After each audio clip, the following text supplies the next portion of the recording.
नमस्कार दोस्तों, मैं राकेश रंजन आज आपके सामने फिर एक नई वीडियो की प्रस्तुति लेके आया हूँ। आज आपके सामने हमारे स्टूडियो में मौजूद हैं मानव धर्म संस्था के कोऑर्डिनेटर और उसके संस्थापक ज्योति कुमार जी, जो कि एक समाज सेवी भी हैं। जैसा कि हम अपने पुराने दोनों वीडियो में समाज से रिलेटेड, समाज के सामने जो अभी वर्तमान समस्याएं हैं, जो निरंतर एक भयावह रूप धारण करते जा रही है, उसको लेके आते रहे हैं। और इस बार भी एक नई विचारधारा के साथ एक नई समस्या को लेके हम आए हैं और आइए बात करते हैं उसके बारे में। और इस बार जिस समस्या की बात कर रहे हैं वो ना सिर्फ हमारे समाज में, हमारे देश में, बल्कि संपूर्ण मानव जाति के लिए ये एक बहुत बड़ा चुनौती बना हुआ है। और हम बात करने जा रहे हैं जनसंख्या, बढ़ती हुई जनसंख्या। बढ़ती हुई जनसंख्या, जिस तरह से हमारे पास धरा बहुत सीमित है, धरती का एक निश्चित भूभाग है, एक निश्चित क्षेत्रफल है, और उस भूभाग में 70% जल से घिरा हुआ, 30% धरा जिसपे कि इंसान निवास कर सकते हैं, उसमें भी बहुत सारी चीजें आती हैं। तो इसी के बारे में, इसी का विशेष विश्लेषण करने जा रहे हैं। ज्योति कुमार जी हमारे सामने प्रस्तुत है। बिल्कुल राकेश जी, जनसंख्या विस्फोट हमारे भारत की ही नहीं, दुनिया के कई देशों की समस्या है। सतत जनसंख्या सदियों से बढ़ती रही है। जनसंख्या तो लगातार बढ़ती ही रहेगी दुनिया की, ऐसा लग रहा है। जनसंख्या तो लगातार बढ़ ही रही है और हमारे संसाधन सीमित हैं। अब बताइए कि एक समय ऐसा आएगा कि जनसंख्या बढ़ते बढ़ते बढ़ते बढ़ते 50 अरब हो जाए।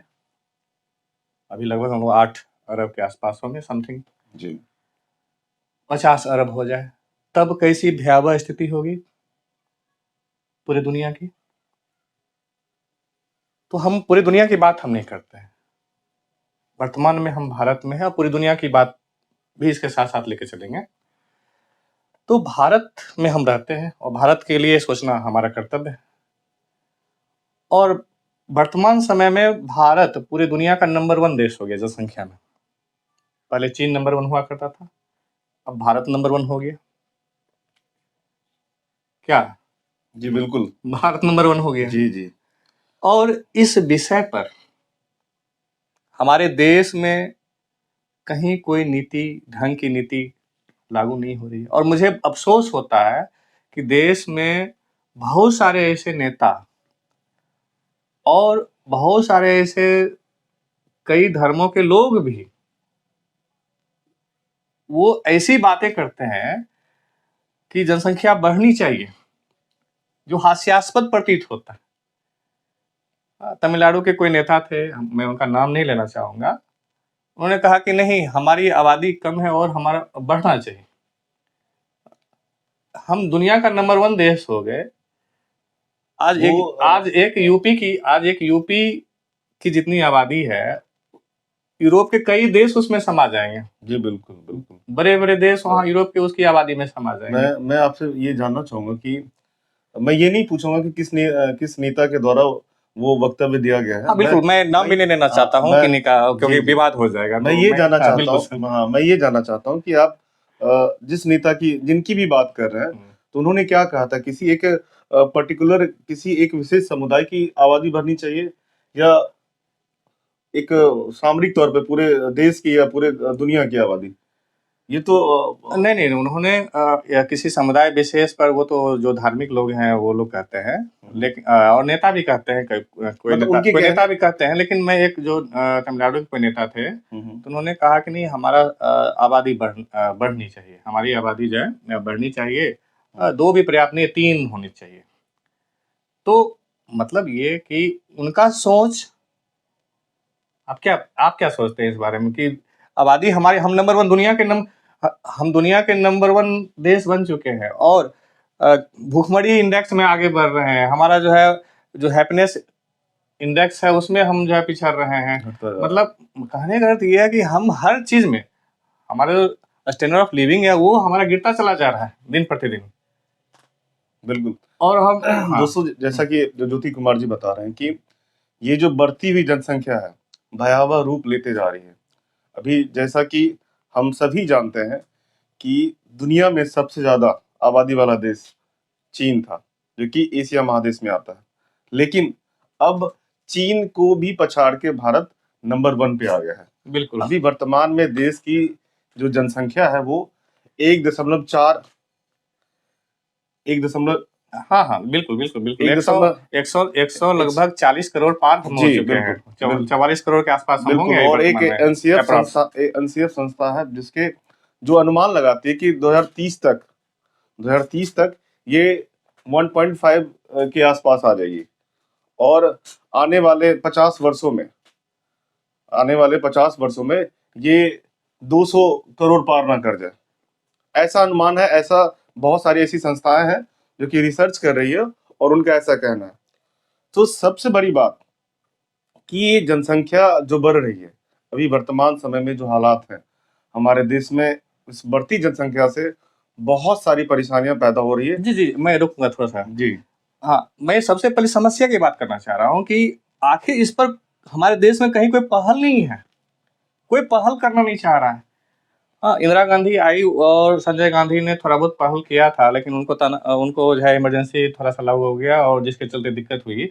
उसके बाद से किसी नेता के अंदर साहस ही नहीं है कि इस पर नीति बनाए। किस तरह का पहल उन्होंने किया था, क्या हमारे दर्शकों को आप ये बताना जी नहीं, चाहेंगे? मैं डिटेल में नहीं जाना चाहूंगा उसमें, वो दर्शक जानते हैं, भली भांति उनके बारे में जानते हैं। मैं ये कहना चाहूंगा जनसंख्या नियंत्रण के लिए उन्होंने थोड़ा बहुत प्रयास किया था, ये लंबा वीडियो हो जाएगा। तो मैं ये कहना चाहूंगा सिंपल वे में कि जनसंख्या नियंत्रण के लिए कम से कम एक बच्चे की नीति होनी चाहिए है। 1980 के आसपास से ही चाइना में 1 चाइल्ड पॉलिसी है और 2016 में यह समाप्त हुआ। तब जाकर के थोड़ा वहाँ ढील दिया गया इस पे, क्योंकि ढील इसलिए दिया गया कि वहाँ पर आबादी धीरे-धीरे युवा आबादी जो है घटने लगी और वृद्ध आबादी बढ़ने लगी, तो युवा कम पड़ रहे हैं। तो इसलिए युवा आबादी को बढ़ाने के लिए तो आप ये कहना चाहते हैं कि भारत में भी 1 चाइल्ड पॉलिसी हो? तो वहाँ पर ठोस नीति अपनाया गया इस बाबत। लेकिन हमारे देश में कोई ठोस नीति अब तक नहीं अपनाया गया है और जिसके कारण हमारे देश में सारी समस्या इसके कारण हो रही है। बिल्कुल, बहुत सारी समस्या है, जैसे कि रिसोर्सेज जो है, संसाधन दिन प्रतिदिन कम होते जा रहे हैं। धरती का वही हिस्सा है और उसी में ज़्यादा पॉपुलेशन होने से बहुत सारी ज़रूरतों को पूरा करने के लिए इवन की खाद्यान्न आपूर्ति नहीं हो पा रही है और ज़मीन का एक बड़ा हिस्सा घर बनाने में और लोगों की ज़रूरतों को पूरा करने के लिए जो बहुत सारे कल कारखाने लगाए जा रहे हैं, उसमें चले जा रहे हैं। और इन सारे कारखानों के लगने से जो पॉल्यूशन हो रहा है, जैसे जल प्रदूषण या उससे निकलने वाले धुएँ, लोगों के जनमानस के स्वास्थ्य को लगातार प्रभावित कर रहे हैं।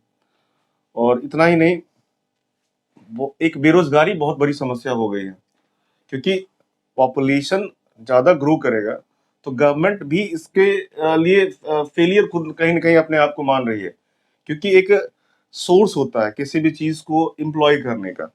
जब बहुत ज़्यादा पॉपुलेशन ग्रो करेगा तो वहाँ पे ये दिक्कतें आएंगी और कहीं न कहीं लोग अपनी ज़रूरतों को पूरा करने के लिए वो फिर भ्रष्टाचार का सहारा लेते हैं। तो कहीं न कहीं जनसंख्या बढ़ोतरी अपने देश में बहुत सारी परेशानियों का जड़ है। कहाँ तक आप सहमत इस बात से? हाँ, बिल्कुल राकेश जी। अब इसका एक एग्जाम्पल हम लेते हैं ऐसे कि मान लेते हैं हमारे हमारे घर में हमारे दादा परदादा को अच्छी खासी 20 बीघे जमीन थी। हाँ, मान लेते हैं हमारे दादा परदादा को 20 बीघे जमीन थी और धीरे-धीरे बढ़ते भाई में बंटवारा तो होता ही है। आबादी बढ़ने से तो 2 भाई तो होते ही अक्सर जो है। बिल्कुल। हाँ, और बढ़ते अब वो कट्ठे में आ गए। खास करके मैं दर्शकों को 5 बताना चाहूँगा, कट्ठे 10 कट्ठे में अब आ चुके हैं। भारत में इस तरह का चलन है कि वो बंटवारा होता है और जमीन के टुकड़े सीमित होने लगते हैं। जी। अब बताइए कि 5 कट्ठे या 10 कट्ठे में अब वो क्या करेंगे? घर बनाएंगे, सब्जी उपजाएंगे, खेती करेंगे, क्या करेंगे? बिल्कुल नहीं, तो यहाँ से ये समस्या पैदा हो रही है कि धरती रबर नहीं है, हमारे संसाधन सीमित हैं। सीमित, बिल्कुल। और सीमित संसाधन जब है तो कई समस्याओं का ये सामना करना पड़ेगा। जैसे मानते हैं कि कल कारखाना, जैसे हमारे हमको जितनी ज़्यादा आबादी बढ़ेगी उतने ज़्यादा रिसोर्सेज हमको चाहिए, उतना वस्तु का हम उपयोग करेंगे, कंजम्पशन करेंगे। जब कंजम्पशन करें तो बनेगा कहाँ? कारखाना में। कल कारखाना धुआं छोड़ेगा, प्रदूषण फैलेगा। और सिर्फ यही नहीं, कल कारखाना जो धुआं छोड़ेगा और उसके बाद जो हम लोग वस्तु उपयोग करते हैं, तो जितना कचरा हम फैलाते हैं, हाँ, चाहे वो गाड़ी इस्तेमाल करते हैं, ध्वनि प्रदूषण है, और भी विषैले चीज़ें हम लोग छोड़ते रहते हैं कल कारखानों के माध्यम से, और ज़मीन बंजर होती रहती है। तो सिर्फ इसकी जो कल कारखाना के लिए हम जो कृषि योग्य भूमि है, सिर्फ कल कारखाना के आवास के लिए, विभिन्न जरूरतों के लिए हम कृषि योग्य भूमि गोडाउन बनाना है। तो कई चीज़ों के लिए क्या होता है, कृषि योग्य भूमि का हम उपयोग कर रहे हैं, इससे भी हमारी भूमि सीमित होती चली जा रही है। बहुत सारी समस्या है इसके अलावा। तो भूमि ही नहीं, जल संकट हो रहा है। आप जल की उपलब्धता कम हो पा रही है। अगर कृषि कम हो जाए, बिल्कुल तो खाद्यान्न आपूर्ति में दिक्कत होगी, और फिर वही अनाज भारत विदेशों से आयात करेगा, और विदेशों से आयात करने के चक्कर में विदेशी मुद्रा भंडार खाली होगा। बिल्कुल। और आप कर्ज के तले आना शुरू हो जाता है। मतलब देश विदेशी मुद्रा भंडार जैसे ही कम होगा तो देश कर्ज लेगा विदेशी मुद्रा के लिए। बिल्कुल। और इस तरह से धीरे धीरे दूसरे देशों का आधिपत्य होना शुरू हो जाएगा। ये मैं सिर्फ खाद्यान्न आपूर्ति की बात नहीं कर रहा हूँ। जैसे हमारी जरूरतें बहुत ज्यादा है, हम उत्पादन नहीं कर पा रहे हैं, तो हमारा जो आज एक्सपोर्ट है कम हो रहा है। बहुत सारी चीजों में चाइना पे डिपेंडेंट है। बिल्कुल। और चाइना के बारे में कहना चाहूंगा कि हमारा जो व्यापार जो है वो भुगतान असंतुलित है। हम जो है इम्पोर्ट है ज्यादा करते हैं, एक्सपोर्ट बहुत कम करते हैं। लगभग 130 अरब डॉलर का हमारा द्विपक्षीय व्यापार है, तो उसमें से हम लगभग 20 अरब डॉलर का ही हम एक्सपोर्ट कर पाते हैं, और इंपोर्ट बताइए 10 अरब डॉलर। तो कितना भुगतान असंतुलन है, हम कितना गरीब होते चले जा रहे हैं। नहीं, मतलब एक अर्थशास्त्र में भी कहा गया इलास्टिसिटी ऑफ डिमांड। मांग और पूर्ति का सिद्धांत, मांग की लोच। बिल्कुल। उसके अकॉर्डिंगली चीजों को एडजस्ट किया जाता है। बिल्कुल। तो इस तरह से तो देश की प्रगति तो बाधित होगी ऐसे में। बिल्कुल। क्योंकि आप जब आयात करेंगे ज्यादा से ज्यादा चीजों का, तो विदेशी स्टॉक, विदेशी मुद्रा का भंडार तो खाली होगा। बिल्कुल। और ऐसी स्थिति में देश कर्ज में डूबता चला जाता है। बिल्कुल। अभी आप हमारे 1-2-3 देश, पड़ोसी देश, उनकी हालत बहुत खराब है। जैसे कि आपने श्रीलंका का सुना होगा, या और भी 1-2 कंट्रीज हैं जिनकी स्थिति बहुत सही नहीं है। तो कहीं न कहीं इस तरह की निर्भरता देश को गरीब बनाने में एक बहुत बड़ा योगदान देती है, इस तरह की चीजें। बिल्कुल। तो जनसंख्या को दूर भगाने के लिए क्या उपाय होने चाहिए? ये तो अभी हम बात कर रहे थे मौजूदा समस्या के बारे में, बट जनसंख्या से क्या समस्या है? अभी मैं राकेश जी आपको रोकना चाहूंगा। अभी बहुत सारे ऐसे मुद्दे हैं जिस पे चर्चा होनी चाहिए। जी। क्योंकि वो तो उपाय तो लास्ट में, उपाय तो बाद में किया जाएगा। क्योंकि अभी पहले डिस्कशन होना चाहिए जी। कि और भी बहुत सारे मुद्दे होंगे। रिसोर्सेज के कम होने से एक भ्रष्टाचार फैल रहा है। क्योंकि देखिए क्योंकि जो चीजें हम पहुंचाना चाह रहे हैं लोगों तक, सारे पक्ष पर बहस होनी चाहिए, ताकि लोगों को बेहतर अंडरस्टैंडिंग मिले उस जनसंख्या विस्फोट से संबंधित। अब देखिए सिंपल सी बात है, जनसंख्या बढ़ने से क्या हो रहा है? जनसंख्या वृद्धि से हो रहा है कि घर में कलह बढ़ रहे हैं, जमीन कम पड़ेगा, संसाधन कम हो रहे हैं, घर में गृहयुद्ध जैसे हालात है पूरे गांव शहर हर जगह, चोरी छिनतई लूटमार की घटनाएं बढ़ रही हैं, यानी लॉ एंड ऑर्डर की स्थिति खराब हो रही है।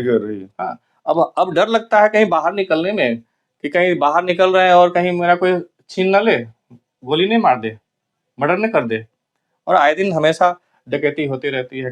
ये सारे प्रभाव बढ़ती जनसंख्या के प्रभाव हैं, जो हमें अपने समाज पे देखने को मिल रहा है। अब मित्रों, आप देख सकते हैं किस तरह से एक जनसंख्या कितनी सारी चीजों पे प्रभाव डाल रही है, कितनी सारी चीजें, मतलब जीवन की दशा और दिशा पूरी तरह से प्रभावित हो रही है, जैसा कि हम समझ पा रहे हैं। बाहर निकलने में डर लगता है। जनसंख्या वृद्धि का ये प्रभाव है कि लोग बेरोजगार हैं।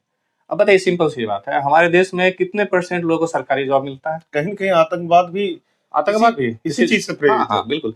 देखिए हमारे देश में कितने लोगों को रोजगार मिलता है, कितने परसेंट लोगों को सरकारी रोजगार मिलता है, आप बताइए सिंपल से। 1-2% होगा, नहीं। कितने लोग मैट्रिक पास करते हैं हर साल देश में? मैट्रिक, हाँ, ग्रेजुएशन, हाँ, पोस्ट ग्रेजुएशन, मतलब ये हाँ, पारंपरिक हाँ। पढ़ाई का भी एक सिस्टम और भारत में जो और चला जो आ रहा है। प्राइवेट है कितने को रोजगार दे सकता है? तो रोजगार के अवसर सीमित हैं और महंगाई भी बढ़ रही है। तो महंगाई भी बढ़ने का कारण एक है जनसंख्या विस्फोट। अब बिल्कुल। जैसे ज्यादा आबादी जब बढ़ेगी, सीमित संसाधन हाँ, की सीमित वजह से संसाधन, ज्यादा आबादी बढ़ेगी तो और मांग, डिमांड ज्यादा होगी। डिमांड और ज्यादा है। डिमांड ज्यादा जब होगी तो क्या होगा? मांग ज्यादा तो महंगाई बढ़ेगी, मांग के हाँ, अनुरूप पूर्ति नहीं हो पूर्ति पा नहीं रही, हो पाती है वो तो चीजें महंगी हो महंगी जाती हो है। जाएगी। जी तो बिल्कुल। महंगाई का भी मूल कारण जनसंख्या विस्फोट है। ये लोग हमारे देश के समझ नहीं। कोई किसी नेता में दम नहीं है महंगाई रोकने का। मैं दावे के साथ कह सकता हूँ कि देश के किसी नेता में दम नहीं है कि वह महंगाई को रोक सके बिना जनसंख्या नियंत्रण कानून को लागू किए हुए। ये मैं आम जनता तक ये मैं संदेश पहुंचाना चाहता हूं मानव धर्म परिवार के सौजन्य से जी कि जब तक जनसंख्या नियंत्रण पर कोई कानून नहीं, कठोर ठोस कानून नीति नहीं बनेगा। वन चाइल्ड पॉलिसी होनी चाहिए, लेकिन हमारे देश में वन चाइल्ड पॉलिसी तो लागू करने का किसी नेता में हिम्मत तो है नहीं। किसी ने माई का लाल नहीं है देश में कि वन चाइल्ड पॉलिसी लागू कर, उम्मीद लेकिन रखिए, लागू कर सकता है। उम्मीद रखिए हाँ, जल्द ही। हाँ, हमारे हमारे इस तरह के वीडियो बनाने का उद्देश्य यही है सर, कि हमारी बातें जनमानस तक पहुंचे। हमारी हमारी ये बातें जो देश के नायक हैं, जो राजनेता हैं, जो उच्च अधिकारी, जो हायर अथॉरिटी है, वहां तक हमारी बात बिल्कुल। पहुंचे। और कम से कम और दो बच्चे की नीति का कानून तो कम से कम बने। अभी हमारी मौजूदा सरकार हाँ, बहुत सारी चीजों में हाँ, पॉलिसीज ला रही है, जैसे one nation one election system, one nation one pension scheme, उसी तरह से one nation one child policy होनी चाहिए। बिल्कुल होनी चाहिए, लेकिन ऐसा होने ऐसी आशा दिखती नहीं है। हाँ, विगत भविष्य में जाए, हाँ, लेकिन कम से कम 2 बच्चे की नीति तक तो सीमित हुआ जा सकता है ना, ये तो हो सकता है। राकेश जी, जी ये तो हो सकता है। मित्रों, हम बहुत आशावादी। आशावादी है, अभी समाप्त नहीं करना है इसको। आशा और भी बहुत सारे मुद्दे हैं, डिस्कशन जरूरी है। तो राकेश जी जल्दी समाप्त करना चाहते हैं वीडियो, लेकिन इसको मैं इतना जल्दी मैं समाप्त नहीं करने देना चाहता हूँ। ये वीडियो लंबी होगी क्योंकि ये देश के हित से जुड़ा हुआ ये है, इसलिए ये वीडियो लंबी हो सकती है और आप लोग धैर्य से इसको देखें। बिल्कुल बिल्कुल। तो और भी बहुत सारे पहलू हैं। मैं कहना चाहूंगा कि संसाधन सीमित है और पर्यावरण संबंधी भी समस्या उत्पन्न होती है। जब रिसोर्स का जब दोहन होता है, तो जैसे कि जंगल कट रहे हैं तो वर्षा कम होगी, प्रदूषण बढ़ेगा, नहीं, कल कारखाने से प्रदूषण बढ़ रहा है तो ग्लोबल वार्मिंग की समस्या पैदा हो रही है। अंटार्कटिका पे जमी हुई सारी बर्फें हिम पिघल जाएंगे और एक दिन ऐसा होगा कि पूरी पृथ्वी जलमग्न हो जाएगी। हाँ, जलमग्न हो जाएगी। जितने भी समुद्र तटीय द्वीप हैं, इलाके जलमग्न हो जाएंगे। और ओजोन लेयर, जनसंख्या बढ़ने से क्या हो रहा है कि बायोवान का इस्तेमाल हम कर रहे हैं। दोस्तों, इस बात पे ध्यान दीजिएगा। ओजोन लेयर हम बचपन से अपने बच्चों को उसके सिलेबस में जब भी भौगोलिक पर्यावरण की बातें आती है तो हम ये इन चीजों को बताते हैं, पढ़ाते हैं, लेकिन हम खुद बड़े इन चीजों पे ध्यान देने में कहीं न कहीं पीछे हो रहे हैं, पिछड़ रहे हैं, जिसका सबसे बड़ा परिणाम है ये जनसंख्या विस्फोट। तो ओजोन लेयर जब समाप्त हो जाएगा तो मानव सभ्यता, क्या मानव पूरा धरती का अस्तित्व ही समाप्त हो जाएगा। तो जनसंख्या वृद्धि का सबसे बड़ा दुष्परिणाम तो वहां पड़ने वाला है, विश्व लेवल पे। ओजोन लेयर के वजह से ही तो पराबैंगनी किरणें धरती पे आ रही है, नहीं आ पाती है, जो है वो सर वहीं छन के वहीं रुक जाती है। लेकिन उसमें होल होने के वजह से, होल होने से क्या होगा, धरती तक आएगी और लेकिन इसके लिए पूरे इंटरनेशनल ऑर्गेनाइजेशन, जिसमें कि क्योटो प्रोटोकॉल की बात की गई, क्योटो प्रोटोकॉल के तहत पूरे वर्ल्ड की जितने सारे कंट्रीज हैं उसमें कुछ सर्टेन लॉज बनाए गए हैं जिसके द्वारा उसको कम करने की कोशिश की। बहुत हद तक उन्होंने कवर भी किया है, लेकिन अपार्ट फ्रॉम दैट बहुत सारी चीजें ऐसी हैं और मैं बताना जो अभी शाश्वत है। बिल्कुल। और राकेश जी, मैं बताना चाहूंगा कि अभी दिल्ली में क्या हालत है। जनसंख्या बढ़ने से इतने कार हो गए हैं, इतने अगल बगल, इतने मतलब आबादी बढ़ चुकी है। लगभग हर शहर की आबादी, चाहे दिल्ली हो, मुंबई हो या जो मेट्रोपॉलिटन सिटीज है, 2 करोड़ के आसपास पहुंच चुकी है।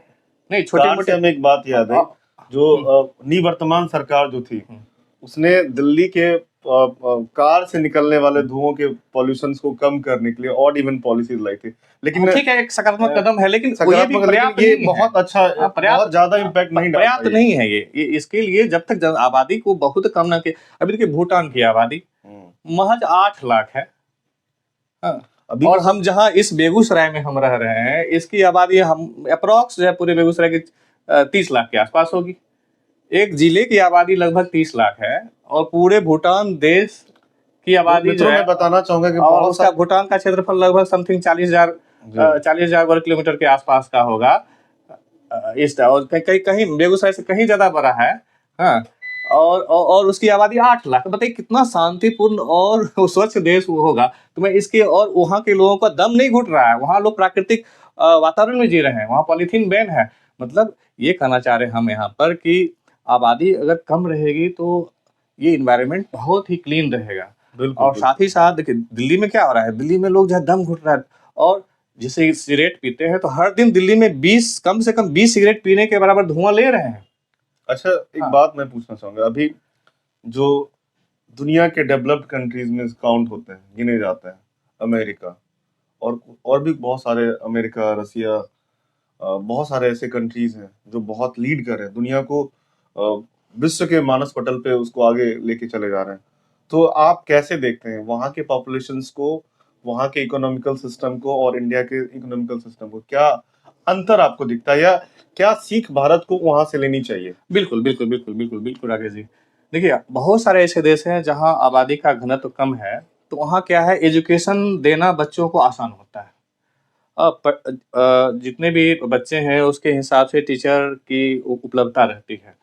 तो एवरेज 12 या 15 बच्चों पर एक टीचर होते हैं। हमारे देश में ऐसा क्या है, 30 बच्चे पर एक टीचर उपलब्ध नहीं हो पाते, डबल।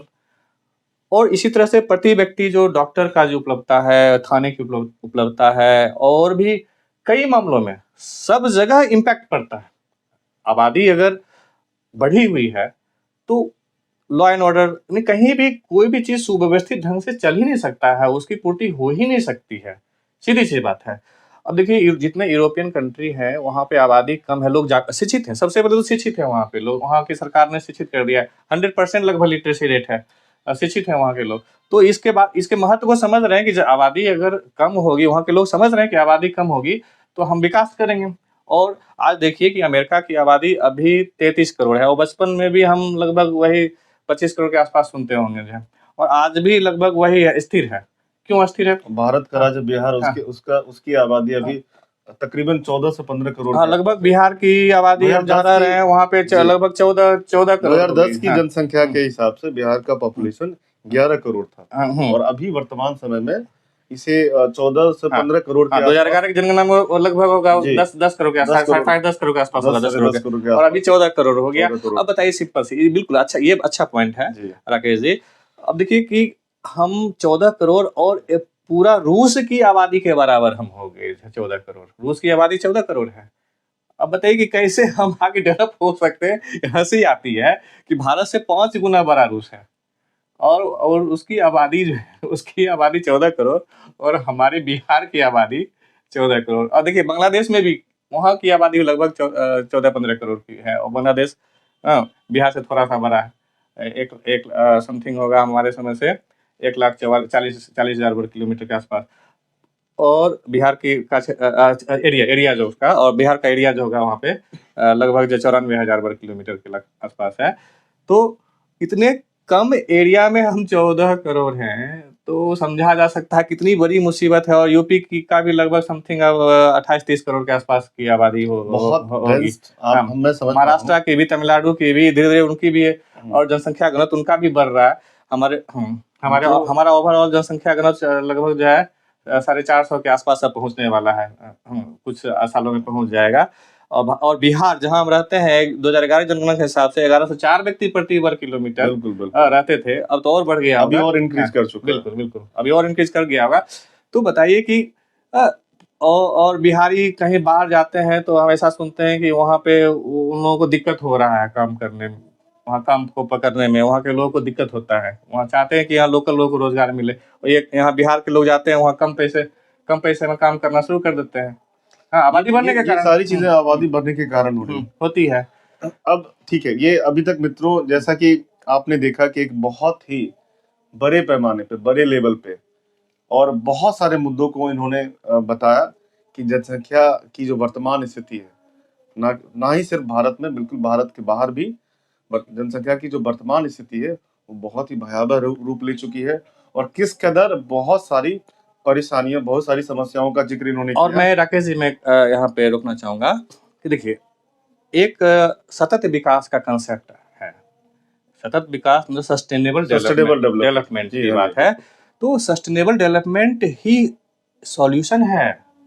आगे अगर भविष्य में पृथ्वी को बचा के रखना है तो हमें सस्टेनेबल डेवलपमेंट मॉडल को अपनाना होगा। यानी जनसंख्या नियंत्रण कानून तो लागू करें ही, साथ ही साथ जो भी हमारा वन है, भूमि है, या और भी जितने संसाधन हमारे रिसोर्सेज हैं, बिल्कुल बिल्कुल। हाँ, उनको अक्षुण्ण बनाए रखते हुए हमें उसका इस्तेमाल करना है।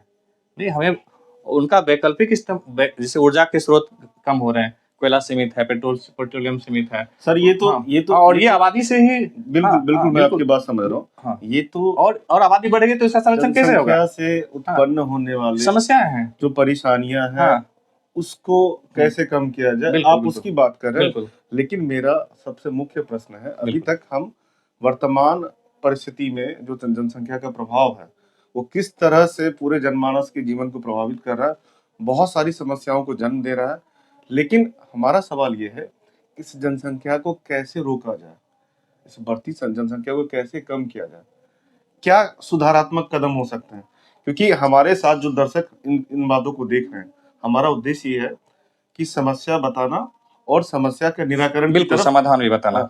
समाधान बताना। बिल्कुल, समाधान नहीं बताया तो जी, बेकार है। अगर मैं चाहता हूं कि मेरी आवाज आवाम तक पहुंचे और जो ऊंचे पद पे बैठे हुए हमारे पदाधिकारीगण हैं, हमारे देश के राजनेता हैं, जो देश संचालक हैं, जो राष्ट्र निर्माण करते हैं, वो इन बातों को समझे और इस गंभीर समस्या को समझे ही नहीं, बिल्कुल इस पे सकारात्मक पहल हो। हम इसकी बात करते हैं। बिल्कुल।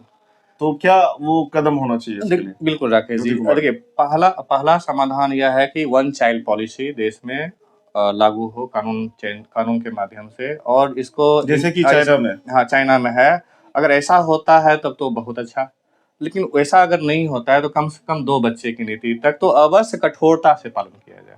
कठोरता से, अगर 2 से ज्यादा किन्हीं के संतान हैं तो उन्हें किसी प्रकार की कोई सुविधा नहीं मिले, उनके संतान को, और उनके संतान को तो खैर छोड़िए, संतान की क्या गलती जैसे थी? कि हमारे देश में संतान की क्या गलती है? हमारे देश में मौजूदा उनके सरकार गार्जियन को, जिन्होंने माता पिता या जिन्होंने पैदा किया, उनको सारी सुविधाएं छीन लेनी चाहिए। यहाँ तक कि वोट देने का अधिकार भी राइट भी छीन लेना चाहिए उनको, जो है आप वोट देने के भी योग्य नहीं है। मतलब आप कहना चाह रहे कुछ करे कानून बने। बिल्कुल जब तक करे कानून नहीं बनेंगे इस संबंध में, तब तक कुछ नहीं होने वाला है देश में। जैसे कि मैं समझ पा रहा हूँ, बिल्कुल, मौजूदा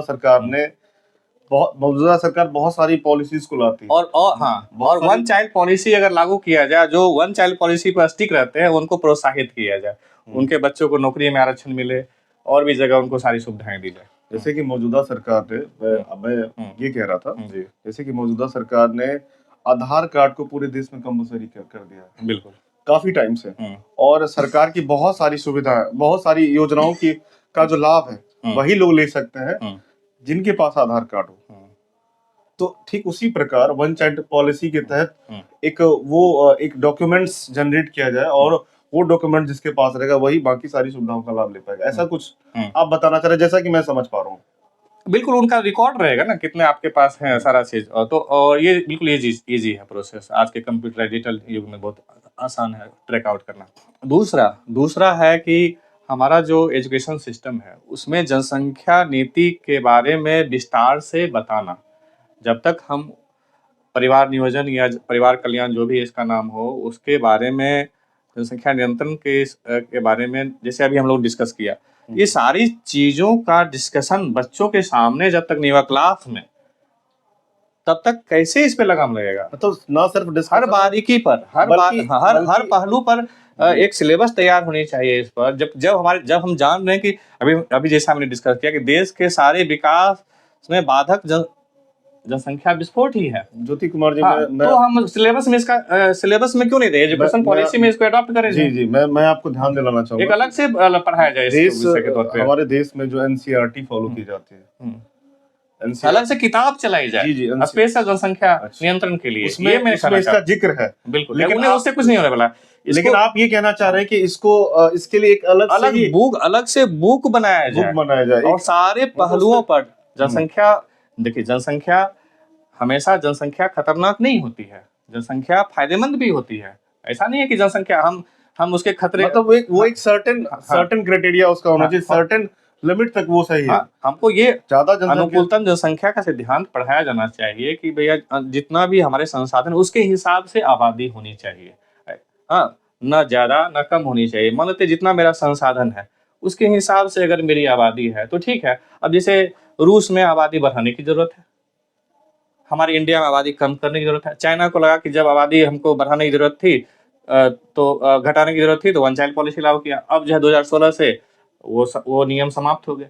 मतलब वो फ्लेक्सिबल होना चाहिए जनसंख्या नीति, और इंडिया और वो बच्चों को पढ़ाया जाना चाहिए अनुकूलतम जनसंख्या का सिद्धांत और सारा चीज है। स्ट्रांग स्टेप टुवर्ड्स दैट कि ये पॉपुलेशन डिक्रीज करे। बिल्कुल एक कोई हार्ड एंड फास्ट रूल लाना बहुत जरूरी हो गया है। बिल्कुल, और उसके लिए लोगों को एजुकेट करना जरूरी है। और प्रौढ़ शिक्षा या और मीडिया चैनल के माध्यम से सरकार को चाहिए कि जितना ज्यादा से ज्यादा हम मुहिम चलाएं। क्या आज कोई मीडिया चैनल जो है इस बाबत जो है मुहिम चलाती है क्या राकेश जी? कहीं आपने ऐसा देखा कि वो मीडिया युद्ध स्तर पे नहीं, कोई भी नेता आती है तो कम से कम जागरूकता अभियान तो चलाए। एक पॉलिटिकल पार्टी का क्या काम है? एक पॉलिटिकल पार्टी का काम है कि जनमानस को जागृत करे। लेकिन कोई पॉलिटिकल पार्टी जनमानस को क्या जागृत कर रही है? वो उसको आपस में लड़ने से, एक दूसरे को गाली देने से ही फुर्सत नहीं है। आज हमारे देश में ये ट्रेंड हो गया है कि हमेशा ज्वलनशील मुद्दों को उठाया जाता है, वैसे मुद्दे जिसपे कि मीडिया को फुटेज मिले, व्यूज मिले। जन सरोकार से वो चीजें कितनी जुड़ी हुई है इसकी बात कोई नहीं करता, और कहीं न कहीं हम सभी दोषी हैं इसके लिए, क्योंकि हम अपनी बात, अपनी आवाज, हम ऐसी सरकार को चुने जो इस तरफ ध्यान दे और इस तरह की चीजें ना हो। और ये जो बातें हैं, जो जन सरोकार की बातें हैं, इन बातों के लिए लोग अपनी आवाज वहां तक पहुंचाए।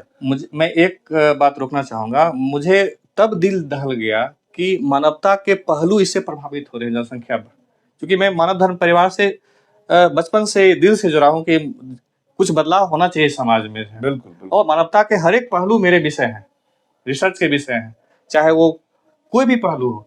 मैंने एक पहलू देखा कि मैंने गांव में रहता हूं, और गांव में मैंने देखा कि एक बूढ़ी जो माँ है उनको बांट करके अलग कर दिया बाल बच्चों ने। और अक्सर कई परिवार जो है वो अपने माता पिता को बांट के अलग कर दे रहे हैं बुढ़ापे में, जहाँ सहारे की जरूरत है। बिल्कुल। और जनसंख्या बढ़ने से, ये तो रोना आ रहा है मुझे, जनसंख्या बढ़ने के कारण उनको अपना खुद की पूर्ति नहीं हो रही है, तो वो बांट करके अलग, जिस समय बुढ़ापे में सहारे की जरूरत है और वो बांट के अलग कर रहे हैं। कैसे वो क्या प्रभाव पड़ रहा है इसकी? सर मैं बोलना चाहूंगा इस पे कि बिल्कुल ऐसा हो रहा है। देखिए, इस चीज में जनसंख्या के साथ साथ मानवता का जो नैतिक पतन हो रहा है, उस वजह से भी ऐसा हो रहा है। अब जैसे ये मैं इसलिए कह रहा हूँ क्योंकि आप वेस्टर्न कंट्री की बात करें, जिसमें कि अमेरिका या जापान या चाइना, बहुत मतलब वेस्टर्न कंट्री, चाइना तो एशियन कंट्री है, वहां पे पॉपुलेशन कम है, इसके बावजूद भी पेरेंट्स को अनाथालय में छोड़ा जाता है, मतलब पेरेंट्स को ओल्ड होम में छोड़ा जाता है, ओल्ड एज होम में छोड़ा जाता है। तो वहां पे कहीं न कहीं मानवता का नैतिक पतन हो रहा है। लोग बच्चे पेरेंट्स की सेवा नहीं करना चाह रहे हैं, और भारत में ये चीज बढ़ती पॉपुलेशन की वजह से, क्योंकि उनके पास वो सारी सुविधाएं, एमिनिटीज नहीं बन पा रही है, इस वजह से भी लोग ऐसा कर रहे हैं। ये दोनों बातें हैं। भारत में मूल्यों का ह्रास हो रहा है, बढ़ती आबादी और बेरोजगारी। बिल्कुल, रोजगार नहीं है, लोग पास संसाधन कम हो रहे हैं, अब उनको खुद का परिवार चलाना मुश्किल हो रहा है, तो वो अपने माता पिता को बांट के अलग कर दे रहे हैं। बिल्कुल, हाँ, ये समस्या आ रही है भारत में। ज्योति कुमार जी, और कुछ बताना चाहेंगे आप दर्शकों को कि इस बढ़ती जनसंख्या के समाधान के लिए और क्या किया जा सकता है? आपने दो पॉइंट आपने बताया, जैसा कि मैं समझ पा रहा हूँ। एक तो आपने वन चाइल्ड पॉलिसीज, बिल्कुल, और दूसरा आपने बताया एजुकेशन एक अलग से पुस्तक प्रकाशित पढ़ाया जाए, सिलेबस में शामिल किया जाए। हमारे एजुकेशन सिस्टम में इस चीज को बहुत प्राथमिकता से लिया जाए और बच्चों के बीच में इसकी अवेयरनेस एक प्रमुखता से हो। बिल्कुल। और मैं इसमें एक ऐड करना चाहूंगा कि सरकार इसके नियंत्रण के लिए बहुत सारे ऐसे आंचलिक कार्यक्रम चलाए, क्षेत्रीय कार्यक्रम चलाए, जैसे कि नुक्कड़ नाटक, जिससे लोगों में अवेयरनेस फैले। ये सिर्फ कहने के लिए ये योजना ना हो, बिल्कुल। बिल्कुल ये रिगरसली इसको चलाया जाए। और जितने भी जैसे जो स्वयंसेवी संगठन हैं और जितने भी देश में और भी युवा हैं, संगठन है, वो आगे आए। हम आपसे आह्वान करते हैं कि आप आगे आए, हमारी मुहिम में आप साथ दें इससे। बिल्कुल। हाँ, अगर आप आगे नहीं आएंगे तो हमें आगे आना पड़ेगा, पॉलिटिकल पार्टी बना के आगे कूदना पड़ेगा। आप आगे आइए, इस बाबत जो है, नहीं तो हम लोगों को कूदना पड़ेगा। क्या करेगा, तब दोस्तों जैसा कि आप देख रहे हैं, ये इनके द्वारा जो भी शब्द निकल रहे हैं, ये इनके अंदर इस बात की, इस दुख को बयां कर रहा है कि किस तरह से जनसंख्या मानवता की समाप्ति को लेके खड़ा है।